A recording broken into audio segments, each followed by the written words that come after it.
Hi juniors, welcome back to the channel. तो आज हम लोग पढ़ने वाले हैं अम्ल क्षारक तथा लवण पार्ट 3। पार्ट 1 पार्ट 2 मैंने कवर करा दिया है, नहीं देखा है तो देख लो। इसमें मैं पूरा चैप्टर, ये लास्ट वीडियो है इस चैप्टर की, तो मैं इसमें पूरा चैप्टर ख़त्म करवाने वाली हूँ। अब इसमें हम अभी तक हमने अम्ल क्षारक के बारे में बहुत पढ़ लिया, अब हम इसमें पढ़ेंगे लवण के बारे में। तो सॉल्ट केवल हम एक ही जानते हैं जो हमारे घर में यूज़ होता है, वो होता है NaCl। Na positive, Cl negative, ये हम जानते हैं। लवण किससे, एक प्लस और एक नेगेटिव से मिलकर बना होता है। ऐसा तो नहीं है, कई बार ट्रिपल प्लस भी मिलता है, लेकिन हम नॉर्मल अभी ये देखते हैं पहले। तो इसे हम कैसे बनाते हैं, NaOH प्लस H2O। क्या करेंगे, सॉरी मैंने गलत कर दिया, H2O नहीं HCl, NaCl हमें लेना है। इधर के पॉजिटिव को इधर के नेगेटिव से कर दिया और इधर के नेगेटिव को इधर के पॉजिटिव से, तो हमें मिल जाएगा NaCl प्लस H2O। ये क्या था, ये था एक क्षारक सोडियम हाइड्रोक्साइड, और ये है एक अम्ल। तो इन दोनों को मिला के क्या बन गया, एक लवण और H2O प्राप्त हो गया हमें। तो ये जो NaCl होगा ये एक्वस सॉल्यूशन में होगा, क्योंकि यहाँ पे H2O भी है, तो ये एक्वस सॉल्यूशन में हमेशा हमें मिलता है। और ये जो प्रक्रिया है वो ब्राइन में कराई जाती है। ये प्रैक्टिकल के बेसिस से हमने बता दिया है। अब इस NaCl का हम एक या दो वर्क नहीं करते, बहुत सारे वर्क हमें इसमें पढ़ने। तो एक सबसे पहले हम NaCl प्लस H2O, अगर हम इसको अगेन वापस करना चाहें तो क्या होगा, नहीं, ये थोड़ी सी अलग प्रक्रिया हो जाती है। क्या, तो अब हमें मिलेगा क्या, NaOH तो मिल गया, इधर का पॉजिटिव इधर का नेगेटिव, बिकॉज इसको अगर हम तोड़ें तो H2O है, तो यहाँ का OH मिल जाएगा। अब और क्या मिलेगा, यहाँ पे हमें 1H बचा, लेकिन क्या मिलेगा, H2 मिलेगा प्लस Cl2 अलग मिलेगा। ऐसा नहीं है कि HCl एक में मिल जाएगा, नहीं मिलेगा।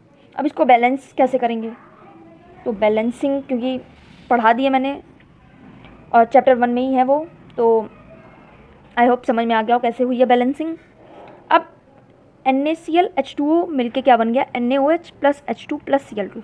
अब इन तीनों के अलग अलग वर्क हैं, इसका कहीं अलग यूज़ किया जाता है, इसका अलग, इसका अलग, मतलब ये तीनों ही चीज़ें उपयोगी हैं। इसका कई जगह पे यूज़ किया जाता है, इसका खाद के रूप में यूज़ करते हैं कई जगह, इसका कीटनाशकों को ख़त्म करने में, इसका एज अ कच्चा पदार्थ यूज़ करते हैं, बहुत सारी चीज़ों में। ये मैं एक एक केवल बताई हूँ, अगर आपको देखना हो तो ये NCERT में दिया हुआ है, देख सकते हो जाके, थोड़ा NCERT भी पढ़ लिया करो कभी। तो इन तीनों चीज़ों के उपयोग तो ठीक है, और ये प्रक्रिया बहुत छोटी, ऐसे हमें केवल इक्वेशन हमने देख लिया इसलिए कम लग रही है। तो ये एनोड में क्या मिलता है हमें, Cl2, और कैथोड में क्या मिलता है हमें, तो वो मिलता है हमें H2। एनोड प्लस साइन होता है, कैथोड नेगेटिव साइड होता है, ऐसे कुछ करके यहाँ पे दो ऐसे होते हैं। और NaOH कहाँ पाया जाता है, इसी कैथोड के यहाँ पे पास में पाया जाता है। तो अब समझ में आ रहा हो, इसका बुक में फिगर दिया, आप अच्छे से देख सकते हो, वहाँ से बहुत अच्छे से समझ में आ जाएगा NCERT में। तो NaOH हमें यहाँ पे मिल जाता है। अब इस प्रक्रिया को हमें एग्ज़ाम में कैसे आएगा, तो इस प्रक्रिया का नाम है क्लोर क्षार अभिक्रिया। ये काफ़ी बार एग्ज़ाम में आ चुकी है, बहुत इंपॉर्टेंट है और जल्दी समझ में नहीं आता, सब इसका मैक्सिमम रट्टा मारते हैं। तो क्लोर क्षार अभिक्रिया क्या है, NaCl H2O को NaOH H2Cl2 के फॉर्म में चेंज करते हैं ऐसे। तो इसका रेफरेंस में कहीं मिल जाता है, बहुत बड़े लंबे चौड़े में 5-6 लाइन में डिस्क्राइब किया होता है इसको, बट इसका इजी फॉर्म ये है। थोड़ा सा बहुत ज़्यादा ही मेसी हो गया है, बट आई होप समझ में आ गया हो। तो अब हम लोग आगे, अभी और भी हमें लवण देखने हैं, तो वो सब हम लोग देख लेते हैं। लास्ट में Cl2 plus NaOH plus H2 मिला था। अब हम इस Cl2 का कैसे यूज़ करेंगे, तो यहाँ पे विरंजक चूड़, ब्लीचिंग पाउडर जिसे हम इंग्लिश में बोलते हैं, इसको बनाने में हम इसका यूज़ करेंगे। कैसे, Cl2 हमारे पास है, इसको हम CaOH2 के साथ इसकी अभिक्रिया करा देंगे। यह अभिक्रिया भी इतनी इजी नहीं है, थोड़ा कॉम्प्लेक्स अभिक्रिया है, लेकिन हम मेन अपना इक्वेशन देखते हैं। तो अब इससे हमें क्या प्राप्त होगा, CaOCl2 प्लस H2। और ये जो CaOCl2 है ये हमारा है विरंजक चूर्ण, यानी कि ब्लीचिंग पाउडर है ये हमारा। तो इस Cl2 का एक यूज़ हमने यहाँ पे कर लिया, कैल्शियम हाइड्रोक्साइड के साथ इसको जोड़ा, हमें मिला विरंजक चूर्ण प्लस जल मिला। अब इसके यूजेस भी, बिकॉज जितने भी लवण हैं सबके हमें यूजेस भी इम्पॉर्टेंट है, एग्ज़ाम में आते हैं।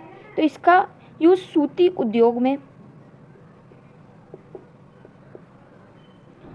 टेक्सटाइल उद्योग में,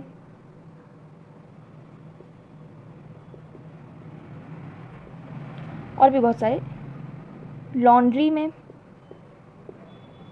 कपड़े धोने के,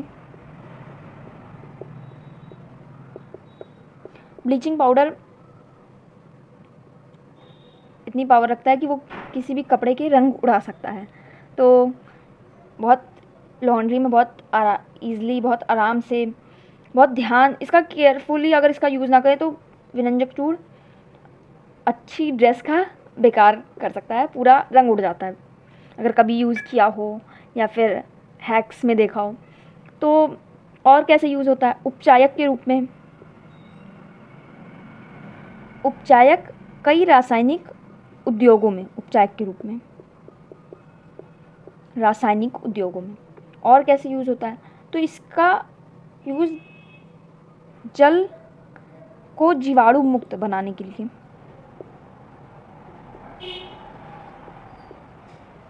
ये बहुत आसानी से जीवाणुओं को मार सकता है। तो इसका यूज़ कई बार घर में भी करते हैं, कोरोना टाइम पे भी बहुत सारे लोगों ने किया होगा।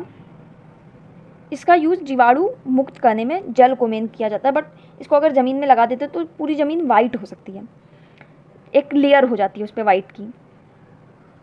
इसको हटाने के लिए तो विरंजक चूर्ण हमें मेन इतना ही पढ़ना था, मैंने पूरा पढ़ा दिया। अब हम लोग नेक्स्ट देख लेते हैं खाने वाला सोडा। तो वो भी हमें ऐसे ही उसका यूज़ और सारा पढ़ना है। एंड ये बिल्कुल इस चीज़ को इग्नोर नहीं करना है, ये बहुत ज़्यादा पूरे चैप्टर में विरंजक चूर्ण, खाने का सोडा, अभी और भी धावन सोडा, जिप्सम, ये सारी चीज़ें सबसे इम्पॉर्टेंट है इस चैप्टर की। ये चैप्टर हमारे बोर्ड्स के अकॉर्डिंग बहुत ज़्यादा यूज़फुल होने वाला है। तो इसके बारे में या तो हमें केवल बनाने को दे देगा, Cl2 को प्रवाहित करके ये बनता है ऐसे करके, या फिर यूजेस ही पूछ लेगा तो 2 नंबर दे देगा। अगर सारा पूछता है तो 4 नंबर। तो ये बिल्कुल भी इग्नोर नहीं करना। अब देख लेते हैं हम लोग खाने का सोडा। तो खाने वाला सोडा, इसको इंग्लिश में बोलते हैं बेकिंग पाउडर। तो खाने के नेम से ही समझ में आ रहा है इसका यूज़ कहीं ना कहीं खाने को बनाने में या कैसे ना कैसे करते हैं। तो पहले हम देख लेते हैं इसका बनाते कैसे, फिर इसका उपयोग देखते हैं। तो NaCl, लवण, ये सारे ही, ये क्षारीय निकल के आएगा, लेकिन लवण का ही यूज़ करके ये सब बनते हैं। H2O plus CO2 plus NH3, ये थोड़े से ज़्यादा इसमें चीज़ें हैं बनाने में। इसको NH4Cl पहला निकल के आएगा और दूसरा निकल के आएगा NaHCO3, और यही होता है हमारा sodium hydrogen carbonate. Sodium hydrogen, मैंने हाइड्रोजन को H लिख दिया है, कार्बोनेट। अब ये क्या है, तो ये एक अलग चीज़ निकल के आती है, इसका हमें अलग, इसको हमें नहीं पढ़ना है, तो इसको मैं ज़्यादा डीपली नहीं बता रही हूँ। मेन हमें ये पढ़ना है। इसका जो नेम है, नॉर्मल नेम, वो है अमोनियम क्लोराइड। तो अब हम लोग इसका यूज़ देख लेते हैं, उपयोग। तो इसका यूज़ खाने को फुलाने में, स्पंजी बनाने में, या फिर खाने को जल्दी पकाने के लिए, या फिर खाने को फुलाने में। 2 ही यूज़ नहीं है इसके, कुछ और भी यूज़ हैं, देख लेते हैं। सोडा अम्ल अग्निनाशक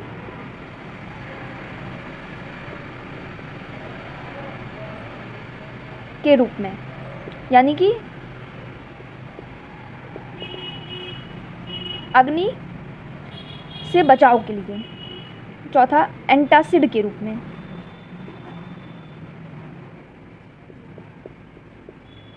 कई बार जब हमें ये बाहर खाने का सोडा सिंपल नहीं मिलता है तो मैक्सिमम आज के टाइम में क्या यूज़ करते हैं, हम इनो यूज़ करते हैं एज अ बेकिंग सोडा।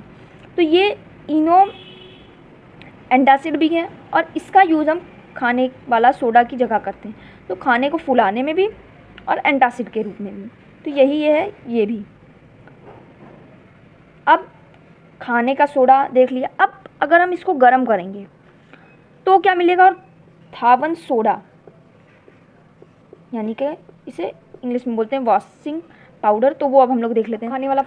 खाने वाला सोडा का फार्मूला क्या था, तो NaHCO3 यानी कि सोडियम हाइड्रोजन कार्बोनेट। अब अगर हम इसे हीट करें, उष्मा दें, तो ये टूट जाता है Na2CO3 plus H2O plus CO2। ये क्या हो गया, सोडियम कार्बोनेट हो गया। अब सोडियम कार्बोनेट को अगर हम जल के साथ मिलाएं, इसमें हम धावन सोडा में मेन 2 रिएक्शन के बाद हमें वो मिलता है। तो पहले हम खाने वाला सोडा को गर्म करेंगे, हमें प्राप्त होगा sodium carbonate plus H2O plus CO2। अब Na2CO3 प्लस 10H2O कर दिया हमने। अब हमें मिल जाएगा Na2CO3.10H2O। ये मिल गया हमारा धावन सोडा। अब इसके क्या यूज़ हैं, आई होप ये समझ में आ गया हो। बहुत ज़्यादा डिफ़िकल्ट नहीं है, बस 2 समीकरण यूज़ किया गया इसमें। तो इसका यूज़ करते हैं कांच, कागज तथा साबुन उद्योग में।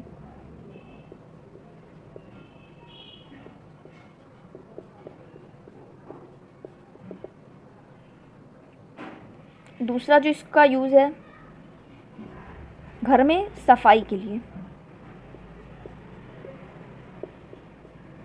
तीसरा इसका पानी की अस्थायी कठोरता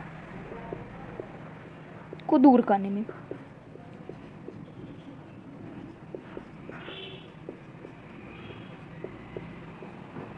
मेन हमें इतने ही यूज़ इसके पढ़ने थे, 3 यूज़ बहुत हैं इसके। अब एक चीज़ होती है क्रिस्टलीकरण पानी का, तो अब हम लोग वो देख लेते हैं। अभी इसमें भी हमें एक चीज़ मिलेगी जिसका हमें उपयोग पढ़ना है, सब करना है, तो देख लेते हैं। ये लास्ट टॉपिक है हमारे इस चैप्टर। हमने एक बीकर में सॉल्ट ले लिया, इसको हम उष्मा देंगे। जब हम इसको उष्मा देंगे तो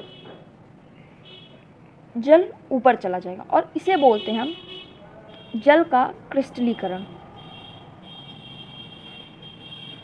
अगर ध्यान लगा के पढ़ेंगे तो सब समझ में आ जाएगा, बहुत इजी है 10th की केमिस्ट्री। तो जल का क्रिस्टलीकरण हमने कर दिया। और ये क्या था, तो ये था नमक का क्रिस्टल। अब ऐसी एक चीज़ है जिप्सम, तो इसका फॉर्मूला क्या है, CaSO4.2H2O। तो ये जो जल के अणुओं की संख्या,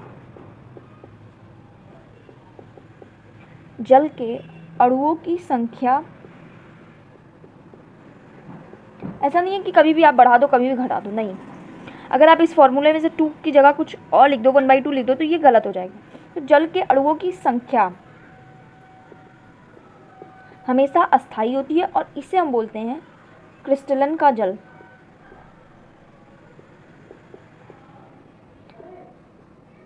ये लाइन से पूरा मैंने चैप्टर कवर करा रही हूँ, तो लाइन से जब हम चीज़ें पढ़ते हैं तो बहुत ईजिली समझ में आती है। जब हम कोई रेफरेंस उठा के इधर उधर पढ़ेंगे तो कम समझ में आएगा। लेकिन यहाँ पे क्रिस्टलन का जल, जल के अणुओं की संख्या अस्थायी होती है, इसे क्रिस्टलन का जल बोलते हैं। अब ये जिप्सम में जैसे कि 2 है तो ये अस्थायी है, तो इसे बोल देंगे क्रिस्टलन का जल। अब हमें जिप्सम क्या पढ़ना है, कैसे पढ़ना है, देख लेते हैं। तो अगर हम इसको CaSO4.2H2O को अगर हम गर्म करें कितने पे, 373 K पे, ये भी एक क्वेश्चन है इम्पॉर्टेंट, तो इससे मिलता है हमें CaSO4.12H2O। अभी मैंने बोला था कि अगर यहाँ पे 2 की जगह कुछ और कर दें तो ये गलत हो जाएगा, तो इसे हम बोलते हैं प्लास्टर ऑफ पेरिस। इसका तो नाम सब सुने होंगे और जिन्होंने नहीं सुना वो इसके वर्क से इसका नाम जान जाएंगे। अभी मैं थोड़ा रफ कर दे रही हूँ। इसको टूटी हुई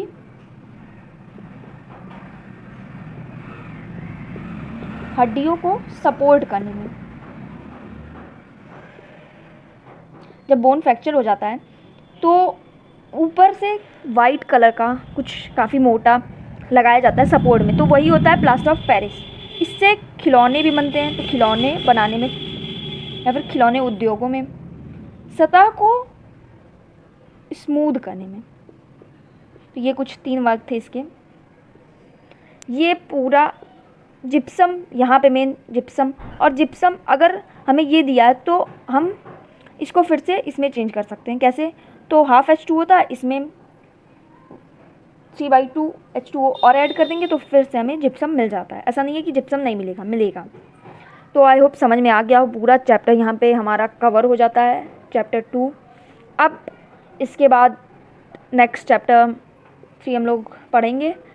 मिलते हैं नेक्स्ट वीडियो में। अगर वीडियो अच्छी लगी हो तो लाइक, शेयर एंड सब्सक्राइब कर देना। तब तक के लिए bye bye, thanks for watching.